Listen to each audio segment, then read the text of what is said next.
What's up, guys? Welcome back to another episode of BreBre Talks MMA.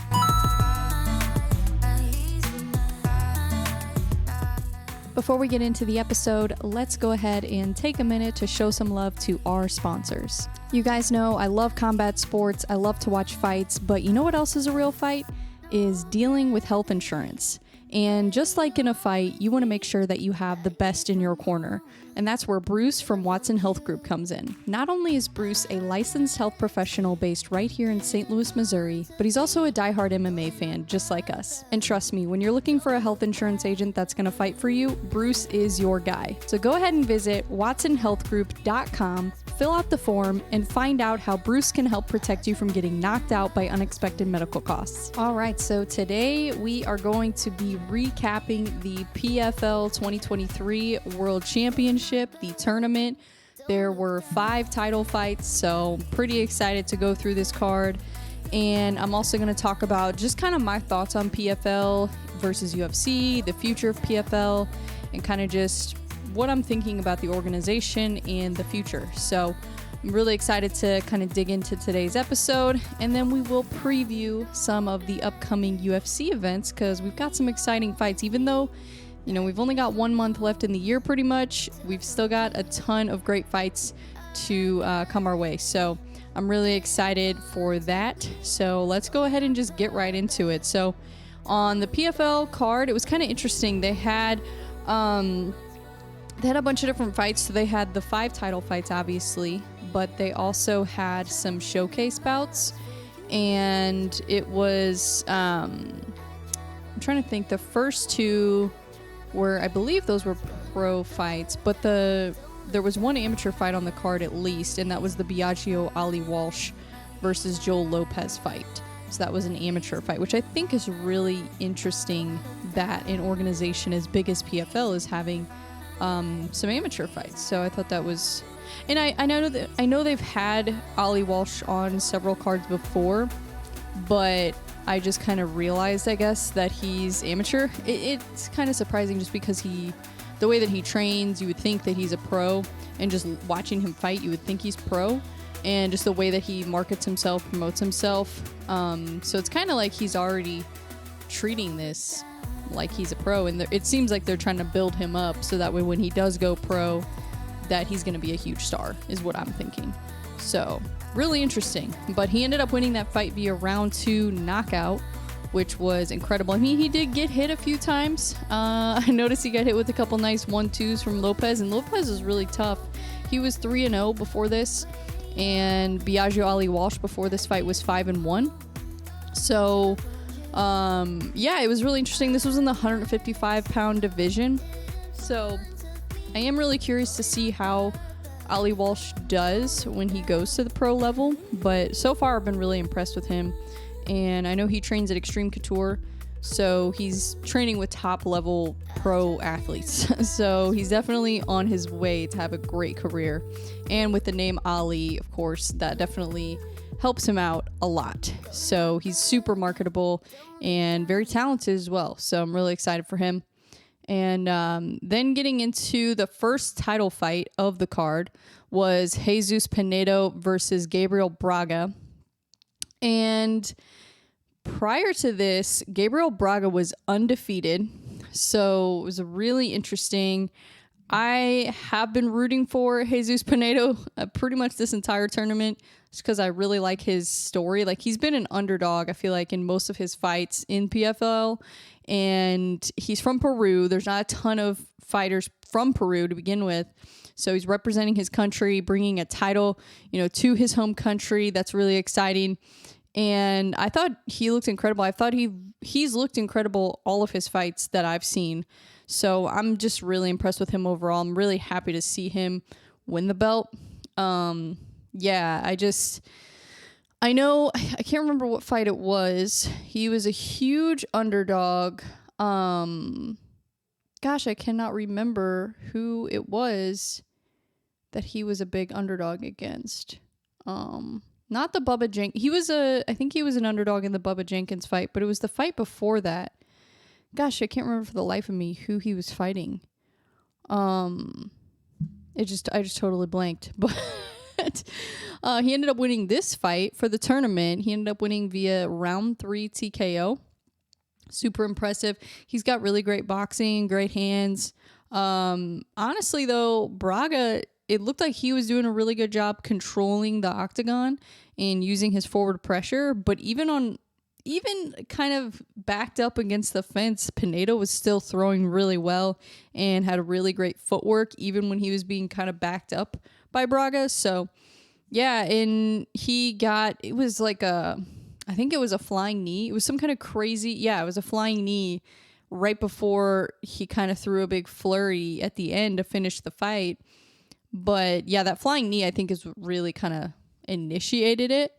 So yeah, that was awesome. That was just really cool to see him win, and against a guy that's undefeated. Now, Pinedo does have quite a bit more fight experience than Braga, but Braga was really hyped up. I mean, I don't know that Braga has really been much of an underdog in the tournament, and Pinedo has. So, I don't know. I always like to root for the underdog, I guess. And I don't know who was even the favorite in this fight. I would imagine Pinedo probably was, but I don't know. Honestly, I have no idea. But it was great. And it's really interesting. The tournament style, you'll see more of these kind of matchups. A guy that's more of a vet versus a guy that's undefeated. There's just a lot of different possibilities when you have a tournament, because it's not based on rankings. It's not based on your record. It's just based on who wins the last fight in the playoffs. So whoever wins, the playoffs, the semifinals, and then gets to the finals, that's who you're matched up against. So it doesn't have anything to do with, how many followers you have, how many tickets you sell. It doesn't have anything to do with, the trash talk or trying to sell the fights. It's really just, based on your performances. So it's really interesting. And then after that fight, we had Derek Brunson versus Ray Cooper III. So Derek Brunson, previously in the UFC, he was 24-9 after this fight. So previously 23-9.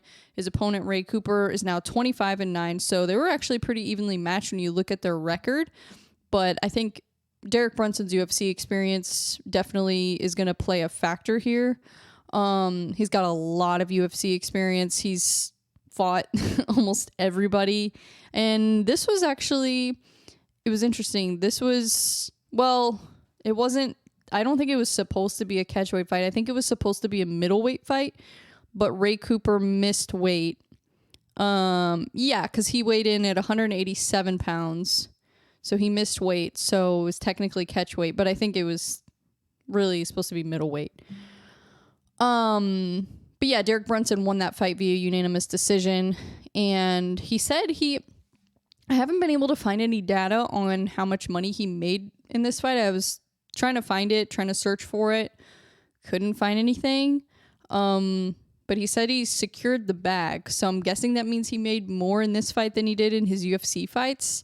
But he was making, his last fight, he made like over 150,000. The fight before that, he made like 300,000. So I'm curious how much he actually made, because if he made more than 200,000 in this fight, then that would be more technically than they are making in the tournament. If you break it down per fight, which I'm going to get into that later when I kind of talk about PFL as a whole. Because I feel like the pay is a little misleading. Like when I first heard about it, I thought they were getting paid a lot more than in the UFC, but I don't know that that's necessarily the case, depending on the fighter. It really depends on the fighter, because some fighters, they're making a lot more in PFL than they did in the UFC. But it depends on how you break it down, and it depends on how well they were doing in the UFC. Derek Brunson was doing pretty well in the UFC, but I feel like he kind of got to a point where it's like, okay, he's not going to fight for a title anymore. He's still good, but he's out of his prime as far as like being a title contender. And so I mean, for him, it probably made a lot more sense, but I don't know. I guess it depends on the contracts and how everything works. But let's see. The next fight was another showcase bout. So these fights weren't part of the tournament, but they do count on the fighter's professional record. So this fight was Kayla Harrison versus Aspen Ladd. And originally it was supposed to be Julia Budd, but Aspen Ladd stepped in on short notice and took this fight, which honestly is a really hard fight to take on short notice. A judo gold medalist and just absolute monster that Kayla Harrison is. Yeah, I mean, Kayla Harrison only has one loss, and it's to the current PFL 145 champion, Larissa Pacheco. So, yeah, she's really good, and I think her judo background has a lot to do with it. So, this was a great performance. Honestly, it's exactly what I expected from Kayla Harrison. Great takedowns, great grappling. Of course, she's got that judo background, so you just expect that from her in general. But Aspen Ladd was really tough, and considering that she took this on short notice, she did better than a lot of people probably would. I mean, she didn't get finished. She was in some tricky spots a few times where I thought maybe that Kayla could have gotten a finish, but Aspen Ladd just showed a lot of toughness, and she survived everything. And this was a 150 pound catchweight bout, so I think Kayla fights at 145 and 155. I thought she just fought at 155, but I guess she fights at both. I don't know. I'm not 100% sure on that, but this fight was 150 pounds.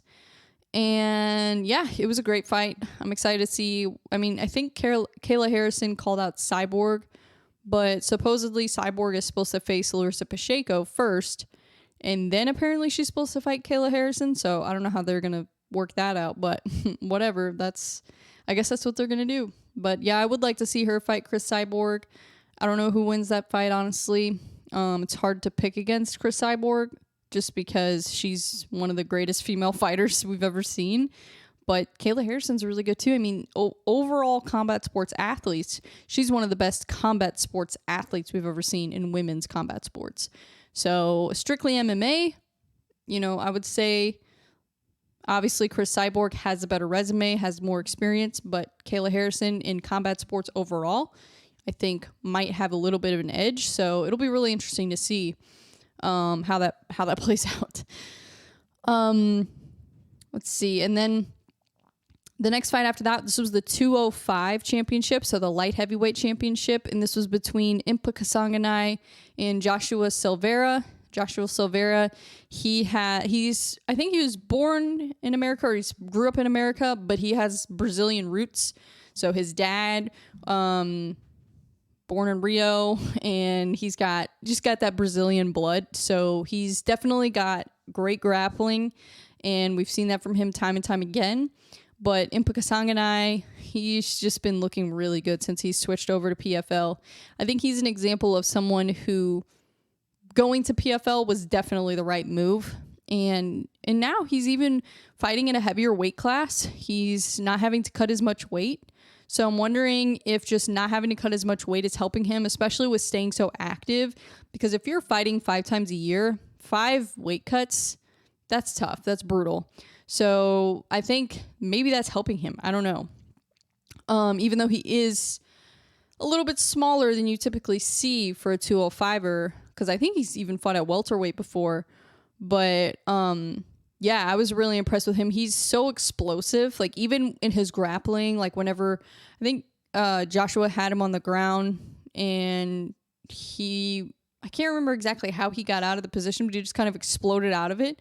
And it was great. I mean, just all around. I mean, his striking's really explosive too. But he also has great cardio at the same time, which sometimes you see fighters that are really explosive, they tend to wear themselves out a little bit. But I feel like he has a good balance of explosiveness, but also has great cardio at the same time. And he ended up winning this fight via unanimous decision. I thought his grappling defense was really good, especially with somebody like Joshua Silveira, who has excellent grappling, excellent jiu-jitsu. I thought he did fantastic. His boxing looked incredible. Yeah, just all around incredible performance from Impa Kasanganay. I'm so happy to see him win that belt. He deserves it probably more than anyone. And just kind of when you go back and look at his story, Impa Kasanganai's pro MMA career didn't even start until 2019. So we're only 4 years in. He's already 15-3. So he's got 18 professional MMA bouts under his belt. He's been in the UFC. He's been in PFL.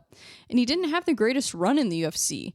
And I've talked about this before, where when he was in the UFC, you know, he got knocked out. He was on the other end of a viral knockout against Joaquin Buckley, and probably is tired of seeing that highlight reel. But you know, he went from, you know, having some tough losses in the UFC to now winning a $1 million tournament in PFL and beating some really tough guys in the process. So I'm really excited about Impa Kasanganai. I think this is great for him. I think that honestly the sky's the limit at this point. I think he just keeps getting better and better. And I feel like he's the type of fighter where his activity, his staying active and fighting more often, seems to be working in his favor, especially with not having to cut weight. Or he still has to cut weight, but not cut as much weight as he was before when he was fighting at middleweight. And I feel like this is just a great spot for him. I feel like this is a perfect fit. I feel like he's very marketable in PFL. And I feel like right now he's probably one of their biggest stars, in my opinion, I think. And even though he might not have, I guess, the biggest following or whatever, I think that will probably change. I think he is going to build a very strong following, a very loyal fan base because of his story. And it's almost kind of reminds me of Francis Ngannou. Like, Francis Ngannou started training when he was 25, and he didn't even fight in the UFC for that long, and then ended up, you know, winning the belt. So there's a lot of similarities there. I think that, yeah, I'm really excited to see what's next for him. I mean, I guess he's going to fight Vadim Nemkov next, which that's a tough fight. But if anybody can do it, I think Impa Kasanganai could do it. So we'll see. It'll be really interesting. He did show some good grappling defense in this fight, which is promising going into the fight with Vadim. But Vadim's grappling is different than Silveira. So it'll be really interesting. I don't know. Either way, it's going to be a great fight. And I don't know how they're going to do that. I guess when they win the tournament, then that puts them in the picture of like these mega title fights, these super fights with the Bellator champions. So that's really interesting. So we'll see how that goes. But yeah, incredible performance from Kasanganai. And then after that was Magomed Karamov and Sabadu C. So obviously I've been a fan of Sabadu C since I first saw him fight, honestly, but especially this year in the tournament, he's looked fantastic. And I just had a feeling that the grappling might be a little bit of a challenge for him. I feel like this matchup was just tough, honestly. I mean, Sabadu C is a Muay Thai guy, and Magomed is a Russian, dominant grappler, and just, yeah, he's also got a lot of experience. He has 41 professional fights under his belt, and Sabadu C probably has close to that, but not quite as much. He's probably got closer to 30. Let's see, 16. He's got 26 professional fights. So yeah, so Magomed does have quite a bit more experience, and then he's got Sambo background. So yeah, and this was 170 pound. This is the welterweight championship. So Magomed ended up winning via a round 3 submission. Honestly, it was very impressive. His grappling is insanely good, and it was just tough for Sabadu to really have any answers for it, honestly. This was just, a very difficult stylistic matchup for Sabadu C, but I still think that Sabadu is one of the best. I think that he's just extremely skilled. His kickboxing is incredible. I honestly wish we could see him. I don't know if MVP signed to the UFC. I think he did. Otherwise, I would say him versus MVP would be such a great fight. I wish we could see that.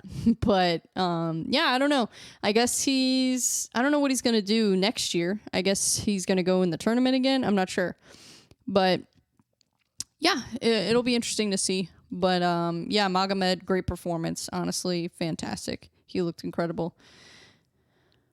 And then Larissa Pacheco versus Marina Maknatkina.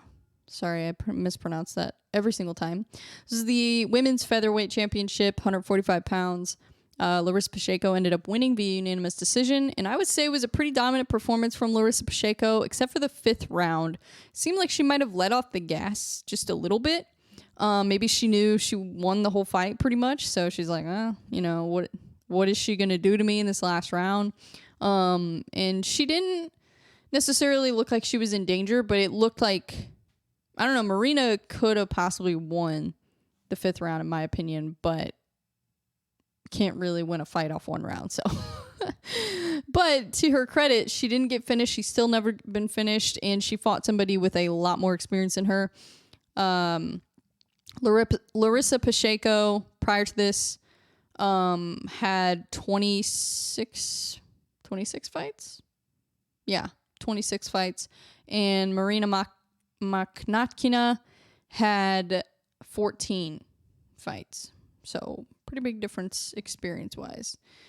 But I thought Marina, she survived. She didn't get finished. I think she's still an incredible fighter. It's just really hard to beat Larissa Pacheco. I think it's hard for anybody.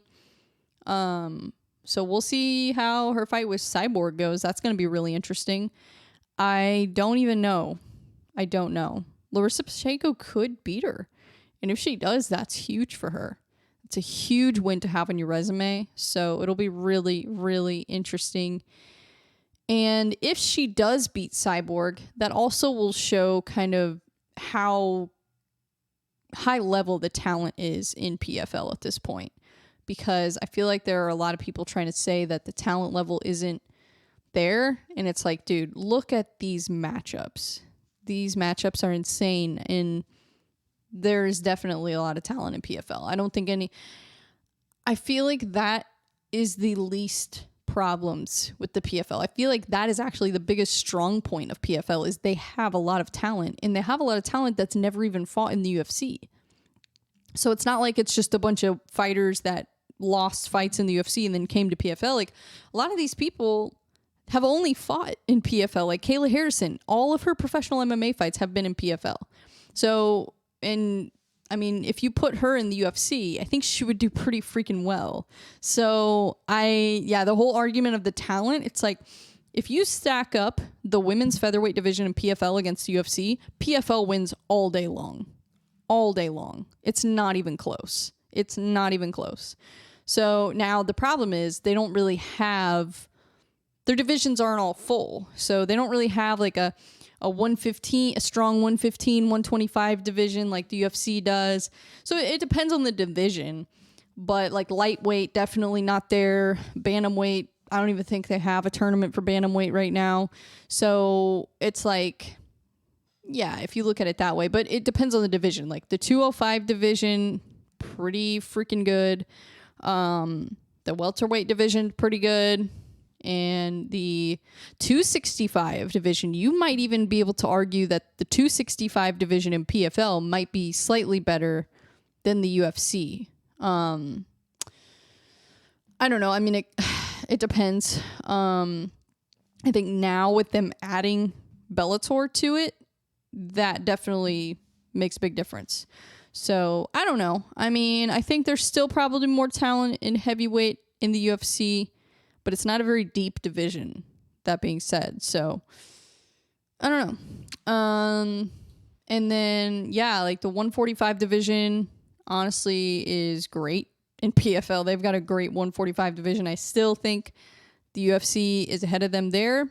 But as far as the women's 145 and possibly 205, I don't know. It's interesting. I don't know. I'd have to look at them side by side to kind of really say, but yeah, they've got some potential for sure. So the heavyweight championship fight was between Renan Ferreira and Denis Goltsov, and Renan Ferreira ended up getting a round 2 TKO. And this was crazy because Denis in the first round honestly looked pretty good. I was feeling pretty confident about Denis Goltsov going into this. And in the first round, I was like, okay, he looks pretty good. And then the second round, it was like not even that long into the second. It was like immediately. Fajeda just shuts it down. Just, I mean, it was crazy. It was like, I didn't even know what to think because I was expecting Denis Goltsov to win this fight, to be honest. I've just been really impressed with him. I mean, he's been getting some really nice finishes and he's got more experience. This was his 40th pro MMA fight. And Renan Fajeda, he's only had, let's see, 12, 3, and 3. So he's had 18 pro MMA fights. So I don't know. I didn't know what to expect here because it's heavyweight, so you never know. I mean, sometimes that power just hits different. If they get hit in the right spot, if they get hit at the right time, then it just shuts your lights out. It doesn't matter if you're the better fighter or not. And that's why heavyweight is so interesting to watch because you really never know what's going to happen. You never know if they're going to get knocked out. Like Derek Lewis is a perfect example of why heavyweight is so fun to watch because like you never know. But yeah, Renan Fajeda, he's 6'7", so he's ginormous even for heavyweight. So I'm really interested to see what's next for him. I don't know if Ryan Bader is gonna want to fight him. I mean, supposedly that's what's next for him, I guess, because they're doing these mega fights. But I'd almost rather see him fight Francis at this point because it's like he's destroyed everybody in his path this year.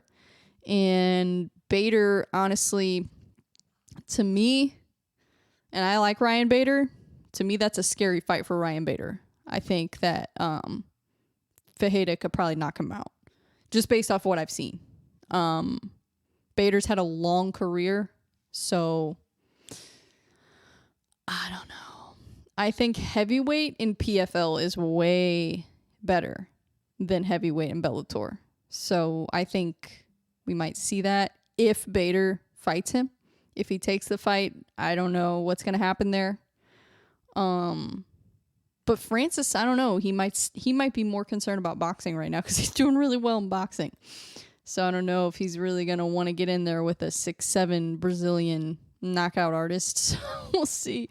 How many knockouts? I'm going to look it up. How many knockouts does Fajeda have? Oh, wow. He has 10 knockouts out of 12 wins. Jesus.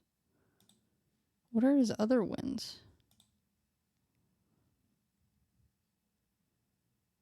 Oh, he has a 1 submission win and 1 decision win. Interesting. Oh, I forgot he fought Verdum in PFL. I forgot about that.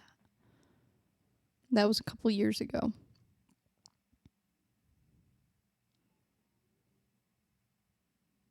Interesting. Oh, so he's fought 4 times this year. Okay, so I thought the champions fought 5 times, but I guess it's 4? I don't know. I guess they fight 4 times. Okay, that makes it a little bit different. Anyways, wow. Yeah, he's a monster. And then the main event. So this fight, I was really excited for this one. It wasn't as exciting of a fight as I was hoping for, but it was still a great fight nonetheless. OAM versus Clay Collard. And Clay Collard has a professional boxing background as well, which you can tell by the way he fights. He fights like a boxer, and it's really fun to watch. He's probably one of my favorite fighters to watch, honestly, in the whole sport. He's just so fun. He's so exciting. His fight with Shane Burgos was incredible. That was probably one of the best fights I've seen all year. It was amazing. And yeah, OAM did what OAM does in this fight. I mean, when $1 million is on the line, you're going to take the best path to victory, in my opinion. And I think it's smart that he did that. You know, he's trying to make $1 million here. So he did what he had to do to win the fight. I mean, I thought it was still a fantastic performance from OAM. I thought Clay Collard had some great moments in there. But yeah, ultimately, OAM pretty much dominated the fight.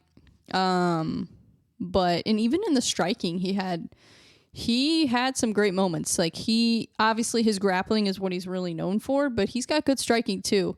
I would still probably say Clay is the better striker, but yeah, OAM, he looked great. He looked well-rounded in this fight is what I would say, but most of it had to do with the grappling. His win, at least. So the only complaint I have, I guess, is that it seemed like he didn't do a ton with the takedowns.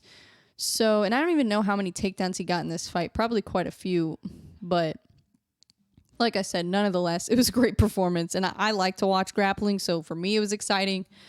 But I know Clay Collard, it's probably not the kind of fight that he wanted. He probably wanted more of a stand-up fight, but what do you expect when you're in there with OAM? I mean, that's just what he's going to do. So, yeah, it was a fun fight. It was exciting, and yeah, I kind of expected OAM to win, but always got to root for Clay Collard, I feel like. I think he was the underdog leading up to this.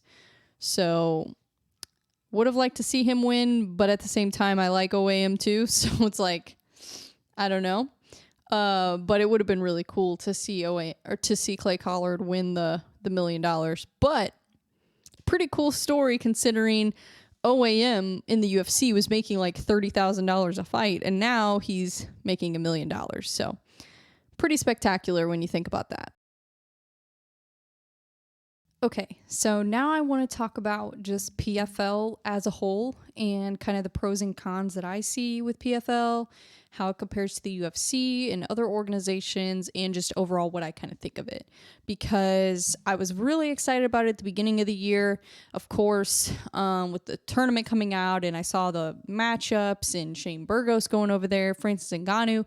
So, of course, really excited. So I was like all hyped up about it. And then now I'm kind of starting to reflect on the whole year and think about, okay, you know, we've had the tournament's done. What's in the future? What's going to happen next? So I'm really curious to see how they do. But I just kind of want to give my opinion, my thoughts on just what I think. So we'll start with the pros. One of the biggest things that I like about it is that the fighters are able to stay active if they are in the tournament. So they can fight, you know, I guess it's 4 times a year. They fight in the tournaments. Sorry, I have to yawn. Okay, sorry.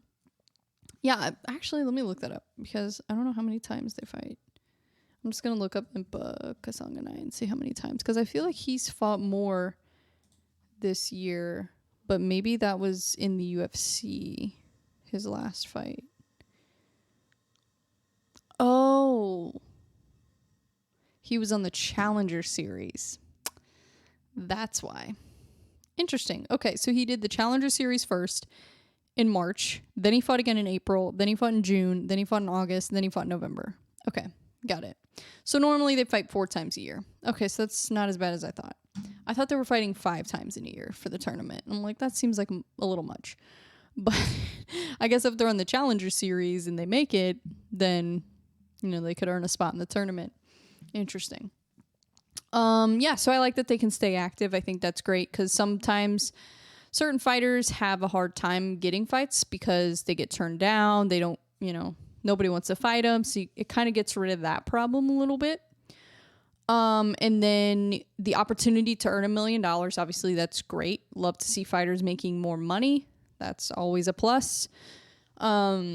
And then the opportunities, they earn them through their skill and their performances. So they don't earn them through trash talking. They don't earn them through who has the most attention, who has the biggest following. They earn their fights purely based on their skill and their performances in the tournament. So I like that, which that can also be a bad thing. And we'll talk about that in a minute. I do like these Bellator super fights. The fact that they bought Bellator, I think, is a great move. I do have some concerns about how they're going to market it, but whatever. I do like the super fights. I think that's a fantastic idea. I think that will get a lot of attention.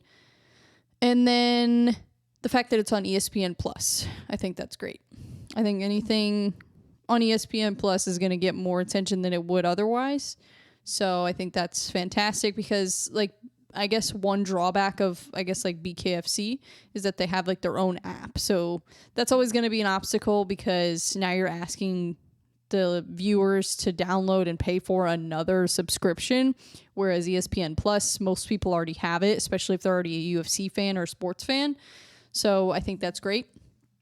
I do think that tournament, I don't know that that was worthy of a pay-per-view, but I mean, and it was just because of the fights, but the production of it and the whole thing, like, I feel like they've still got a little ways to go before they can do an actual pay-per-view and it be worth the money. Like, when you buy a UFC pay-per-view, it's usually worth the money.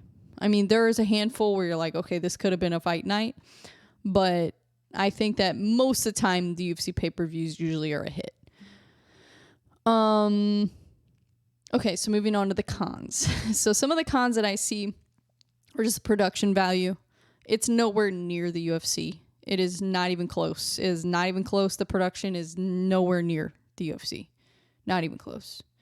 And I think it's just because Dana has such a great team. They've been doing it for so long. He's retained a lot of people on his team. And yeah, I mean, he works around the clock. So I think he's just got great people around him. They've really mastered the production and the marketing and the promotion, all of that. The UFC is the best when it comes to that. So I think the production definitely needs work in the PFL. And then the pacing of the shows. I've talked about this a couple times. It is so slow. I think there were 3 fights in 3 hours at one point. And I get it, they're title fights. So they're 5 rounds, or they could be 5 rounds. But still, I feel like could have done a better job with the in-between, making that more interesting. I feel like they just need to, I don't know what it needs. It's just, I don't know. I don't know what it needs. Maybe they need to do something like UFC Embedded, something like that, and then show some of that footage. Or, I don't know. I mean, it just, the pacing of it was just a struggle for me. It was a struggle. I mean, the card started at 4:30 my time and didn't end until midnight. So that's 5.5 hours. And there were like, I don't know, 9 fights, 5.5 hours. Like, jeez, this is crazy. So yeah, I mean, love it, but the production definitely needs work. I like the pacing, even if the UFC is better, which even sometimes seems kind of slow. But the pacing of like BKFC, even the pacing of Shamrock, which is a local promotion, is way better. So that was probably one of my bigger complaints, is just the pacing of the whole thing. And I don't know how they are going to be able to improve that, or if they can, I don't know. Yeah, I'm not sure. But anyways, the next con, I guess you could say, it's really more of a question. I want to know, do these fighters actually make more money in PFL than they do in the UFC? Because how much does a UFC, I'm going to Google this. Because $1 million seems like a lot of money, but when you fought 4 times in a year, that's $250,000 a fight. So I don't know if they really are, as a champion, making that much money. Making that much more money, I guess you could say. How much do UFC champions make?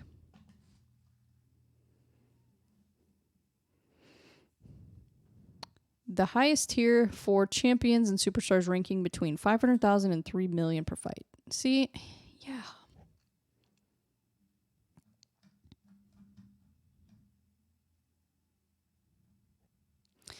Here's another thing about the UFC. And I like PFL, but I'm just trying to be realistic and I'm trying to be fair in my comparison. Because I feel like for champions, it's still, the UFC is still higher pay.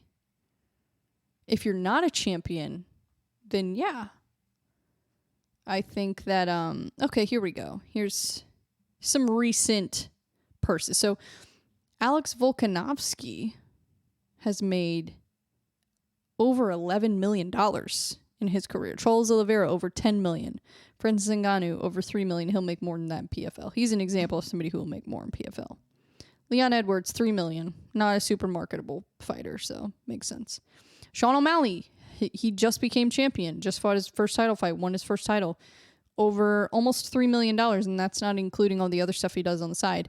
And the fact that UFC has built the Sugar Sean brand very well and helped him get to that point. Because if you look at he has millions of followers on Instagram. And he's got a lot of subscribers on YouTube.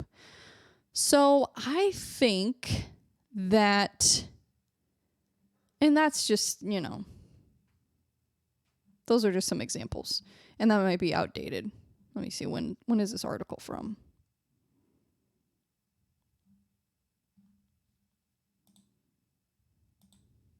MMA salary. And this could be skewed.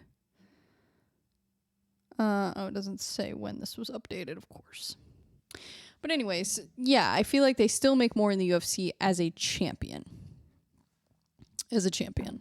Keyword there. But if they're fighting in the tournament in PFL, then technically they're the champion, right? So, yeah, if they would have won a title fight in the UFC, they would have made at least $1 million, right? So I don't think the tournament necessarily means they're making more money depending on the fighter. So if that fighter had the ability to go to the UFC and win a championship in the UFC, then I think they're better off going to the UFC. But if it's somebody who maybe just can't get the right matchups, or maybe they're just struggling in the UFC, or maybe they can't beat the champion. Maybe they're in a position where a UFC title isn't realistic for them. Then maybe the tournament is better because they're not going to have people ducking them. They're not going to have, they're not going to have some of the same problems that they would have in the UFC. So it depends on the fighter. Where I think that's the problem. I don't think it's necessarily you get paid more in the UFC, you get paid more in PFL.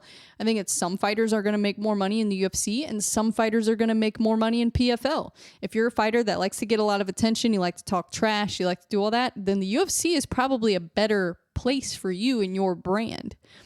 But the PFL, if you're a fighter who just likes to stay focused on the fight, worry about your skills speaking for themselves, you don't want to talk all the trash, you don't want to, do all that, then I think the PFL is going to be a better fit for you because you can just rely on your skills to make the money. You don't have to rely on all the trash talking and, like doing what Conor McGregor did, basically.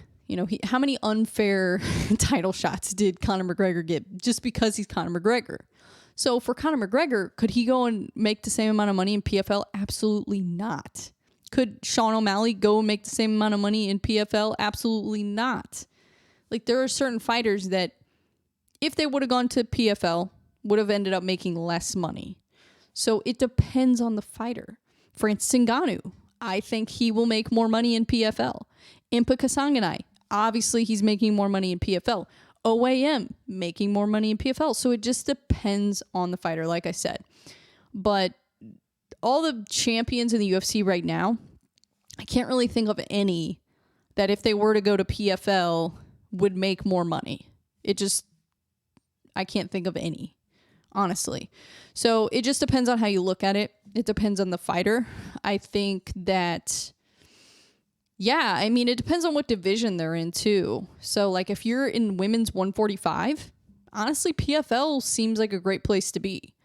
Depending on, how skilled you are and your personality and all that kind of stuff. So I think that the UFC does more for a fighter's brand than the PFL does. I think they help build up a fighter more, get them a bigger platform, more attention. I think there will be some stars made in PFL, but I don't think there's going to be as many as there are made in the UFC. And I think Contender Series is just, as far as creating something to bring talent to the UFC, they've done such a great job with Contender Series that I don't think the Challenger Series is going to get to that point anytime soon. Now, they are finding some really great talent in Challenger Series, but it's not quite up to the point where Contender Series is. So I think it could get there. I think it could. But Contender Series is so good. And they also have the Ultimate Fighter, which this year wasn't the best. But yeah, they have so many sources of talent for the UFC. So I don't know. But I do think that the PFL, that is one great thing about them, is they do have a lot of really good talent in PFL right now. And I think they're only going to take more and more. But there are other organizations that are scooping athletes up, like BKFC, Bare Knuckle MMA, BreBre. So I don't know. I think that we'll just have to wait and see. We will have to wait and see. I think the UFC is still the top dog as far as talent, skill, marketing, the promotion, the production value, all of that stuff. I mean, they have Contender Series, they have the Ultimate Fighter, they have UFC Embedded, they have, the commentary team, they have the post-fight interviews, the Bruce Buffer. Like, they have so many things in the UFC that you can't even replicate. Like, you cannot replicate Bruce Buffer. You cannot replicate Joe Rogan, DC, and John Anik doing commentary. You cannot copy that. It's just, you have to have that. And they have great commentary. I mean, they have Randy Couture doing commentary in PFL. Like, they have a good commentary team, but it's not quite the same. It's not the same as the UFC. And I think that's just going to come with time. I think that it's just going to take time for them to get to that point, if they get to that point. And I think, yeah, the main con too with PFL is the fighters are not as marketable as the UFC. They're just not. You could argue some of those fighters probably might even be better than the UFC, but as far as them being marketable, I don't think they're nearly as marketable as a lot of the UFC fighters. And even the thing is, like, in the UFC, even if you lose fights, you can still be marketable. Like, look at Nate Diaz. You're not going to get a Nate Diaz in PFL, I don't think. You might get a Nate Diaz type fighter in BreBre, but not in PFL. I actually think that BreBre does a better job marketing their fighters and promotion-wise than PFL. I think BreBre still has a little ways to go with their production value. I think that definitely needs a little bit of work. But as far as the social media, I mean, BreBre is everywhere on social media. You see it every single day. They're posting pictures of the fights still from the last event. They're still posting pictures, posting videos, highlights. They do a great job promoting their fighters, and not even just like their top fighters. They're promoting all of them. So I think they do a great job with that in BreBre, and I think that is going to attract more talent to their promotion than PFL, because if PFL isn't really helping you grow your brand as a fighter, then what is going to appeal you to go to that promotion other than the money? So it's got to be the money's got to be right in PFL to attract the talent. So how long can they keep spending all this money on their athletes is my question. So I don't know. It'll be interesting to see. But those are my thoughts on it, kind of just summary of where I think the future is and what I think of it, pros and cons. I think it'll be around for a while, but I'm not really going to say until after this whole Bellator thing plays out. I think once I kind of see, okay, these mega fights, the super fights with the Bellator champions and the PFL champions, and then see how that plays out with them adding that roster and see just how their events play out next year. I think after next year, by 2025, we should have a pretty good idea if PFL is here to stay or if they're just going to fall by the wayside. I think we will have a very clear idea by 2025. So that's my opinion on that. Now we'll get into some Q&A. I haven't done Q&A in a while because I always forget about it. Sorry about that. But yeah, I will do that right now. So let's see. I just posted a few hours ago, so I haven't got a ton of questions, but I did at least remember to do it. So I can't, I do what I can, guys. Okay. Okay, so the first question is from Lace_up23. How well do you think Jake Paul will do in MMA? Depends on who he fights. If he fights Derek Brunson, that might be really not good for Jake Paul. If he fights Nate Diaz, not good for Jake Paul. If he fights someone that's close to his level, then yeah, I think he might do okay. But overall, I think he's going to get mauled in MMA. I think the grappling is going to be a really big challenge for him because we see it all the time. These strikers go to not PFL, MMA, and they really struggle with the grappling. And if he was like a world champion boxer, then I'd be like, oh, he's going to do great. But he's not, he hasn't even been boxing that long. So, and I don't want to doubt Jake Paul because who knows, he might be able to surprise us. But just based on experience, it's like there's no way that he's going to do very well against anybody who's ever been in the UFC. Even somebody who isn't even that good, I think he's still going to struggle just because of the experience gap. So, yeah, I think he's going to struggle with the grappling unless he gets matched up with somebody who's maybe closer to his level, like somebody who's at the level of like Biagio Ali Walsh, but in his weight class. I think that would be a better fit for him. So, if he fights Derek Brunson, that's not going to go well for Jake Paul. It's not. So we'll see. I wouldn't think they would do that to him because they want to build him up, but I don't know. Next question from X Danny X Jones X. Thoughts on everyone shitting on Ian Gary? Oh God. I think that what's the latest on this Ian Gary situation? I'm gonna look it up. Let's see what's going on. I mean, so basically, here's the situation. So I guess MMA Guru exposed Ian Gary, which I actually really like MMA Guru's channel. I haven't watched it in a while, but every time I watch it, he's just funny. I like the way he kind of breaks things down and talks about the fights and talks about not only the fights, but also like the drama, the controversies around it. So basically he exposed Ian Gary, and then Ian Gary got really mad at him and said he was lying, basically. And basically what MMA Guru was saying was that his wife is a WAG, a W-A-G. It's apparently this wives and girlfriend couple, which I had no idea this was a thing. I didn't know. This is news to me. So like when I heard about it, I was like, what is this? And then I see this whole story come out, and it's like, what is even going on? So, hold on. I'm going to go. I don't know my password for Twitter. 2,000 years later. Okay, we're going to try one more time. Oh, it worked. Wow. Okay, I haven't logged into X in literally months. I'm going to try to be more active on X. I might start posting my podcast on there. I don't know. We'll see. Everybody keeps telling me to do it, but I'm just too lazy to do it. So, Ian Gary. So, basically, Ian Gary's wife is, I guess, 40 years old.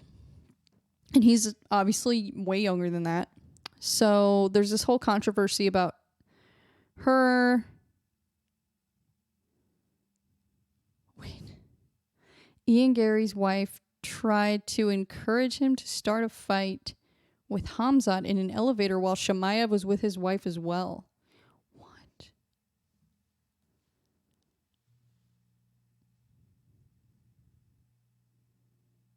Oh my God. This is crazy.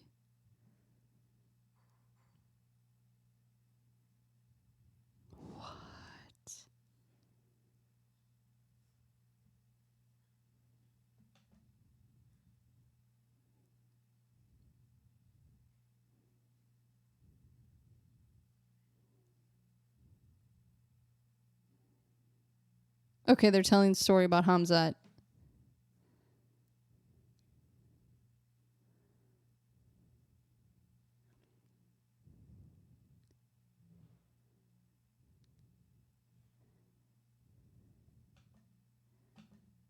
Okay, I'm fast forwarding.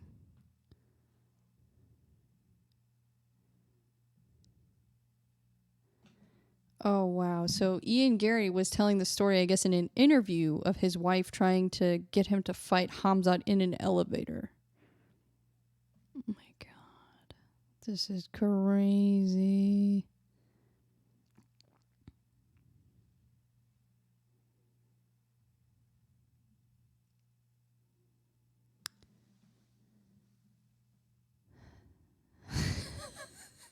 I always wondered where he got that name Machado from. I guess that's his wife's last name.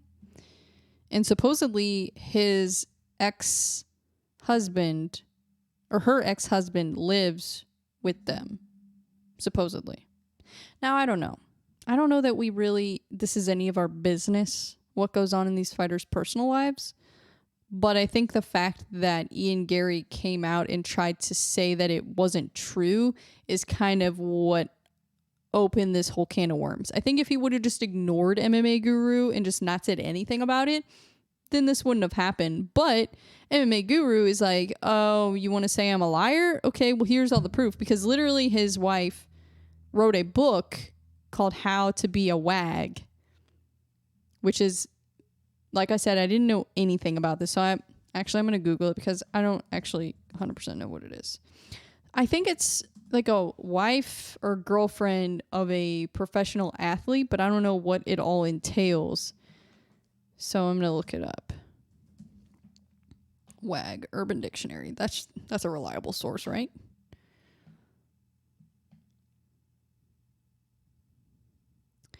Okay, here's the first one. An acronym for wives and girlfriends coined by the British media during the 2006 World Cup in reference to their better halves of the England football squad, a group who provided an alternative source of entertainment whilst their husbands and boyfriends bored us to death in the group stages. Interesting definition there. WAG.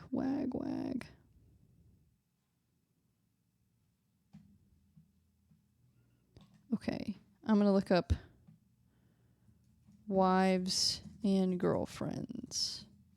How have I never heard of this?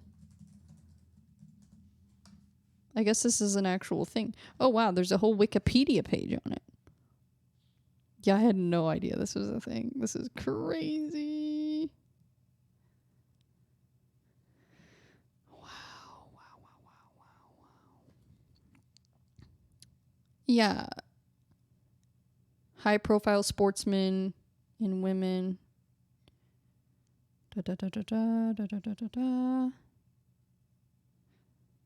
This is so interesting. Jeez. Okay, I'm looking up. Where's this book? Because apparently she wrote... Oh, here it is. It was on Amazon. How to Be a Wag. Jeez. This is... What? If she didn't have a whole book on it, this would not be as controversial, I feel like.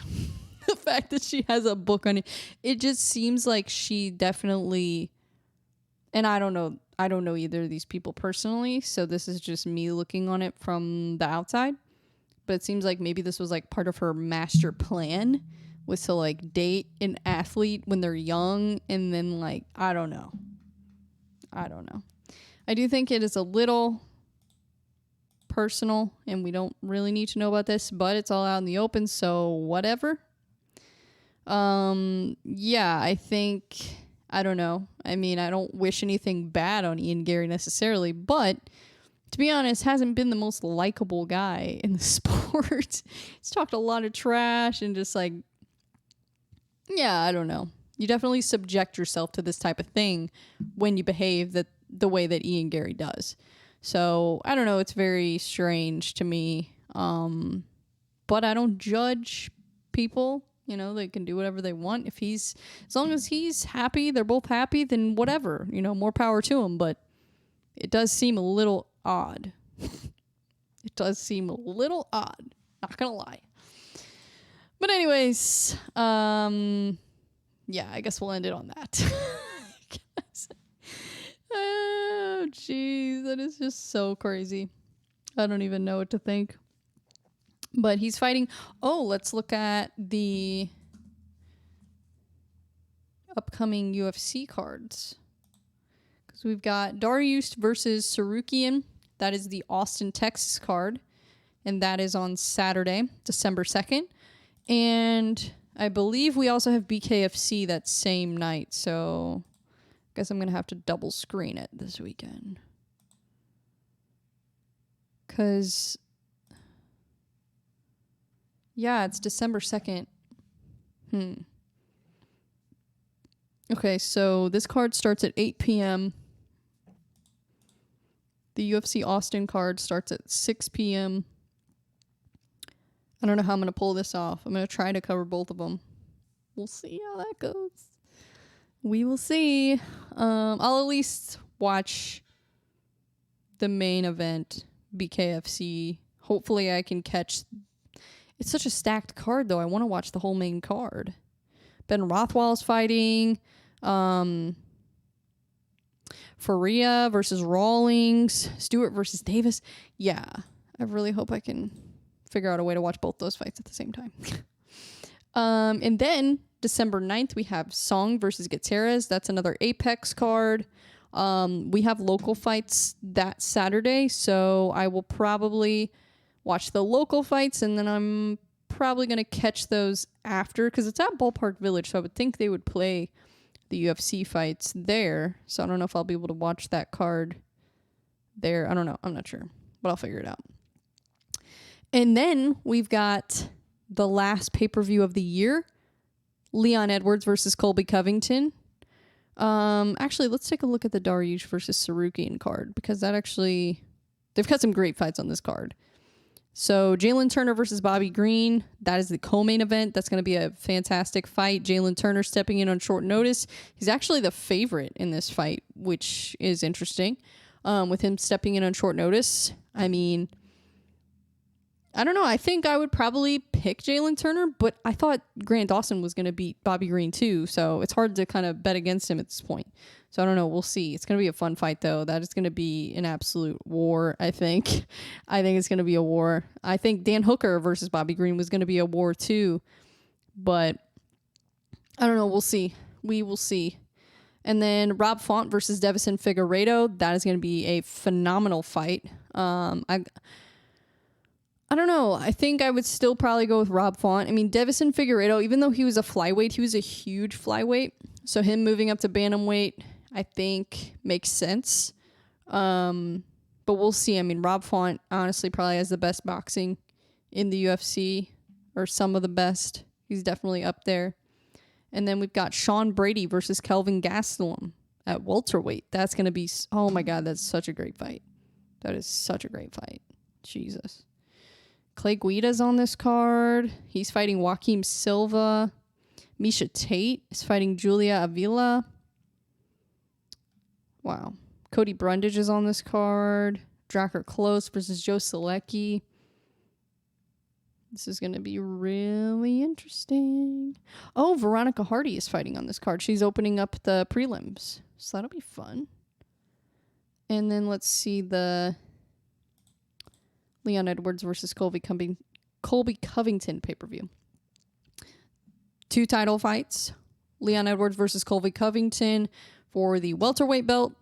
Alex Pantoja versus Brandon Royval for the flyweight belt. And then we've got welterweights. We've got Shavkat Rakhmonov versus Stephen Thompson.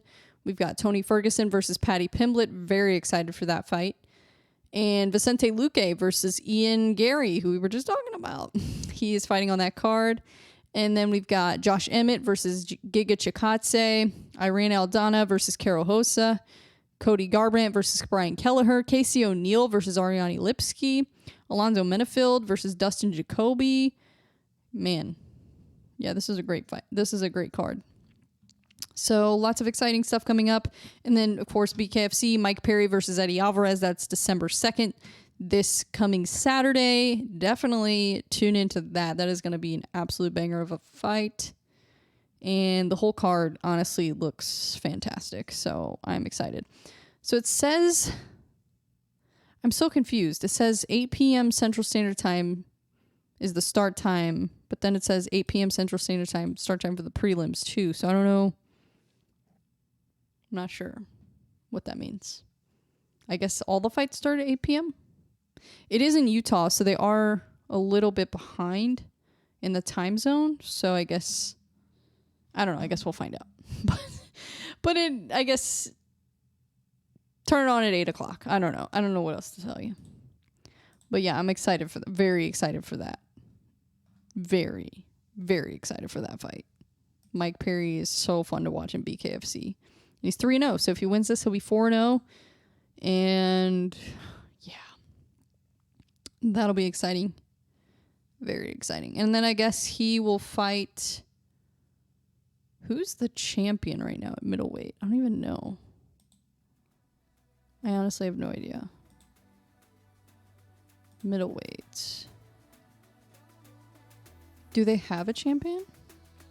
Oh yeah, David Mundell. So I guess whoever wins this fight will fight him. I'm guessing. That's going to be really interesting. Very, very interesting. But anyways, yeah, I'm very excited for all the fights coming up. Closing out the year strong. Got some great events. Even the fight nights look freaking awesome. So very excited. But anyways, thank you guys for watching. I am going to go ahead and wrap this up, but thank you for sending me your questions. Thank you for tuning in, whether you listen to this, you watch it on YouTube. I definitely appreciate you. Thank you to my sponsor, Watson Health Group, for supporting the podcast. And thank you to you guys for tuning in every single week. Thank you for supporting me, sharing my clips on social media. That really helps me out a lot. So I definitely appreciate it. And I will see you guys next week. Bye.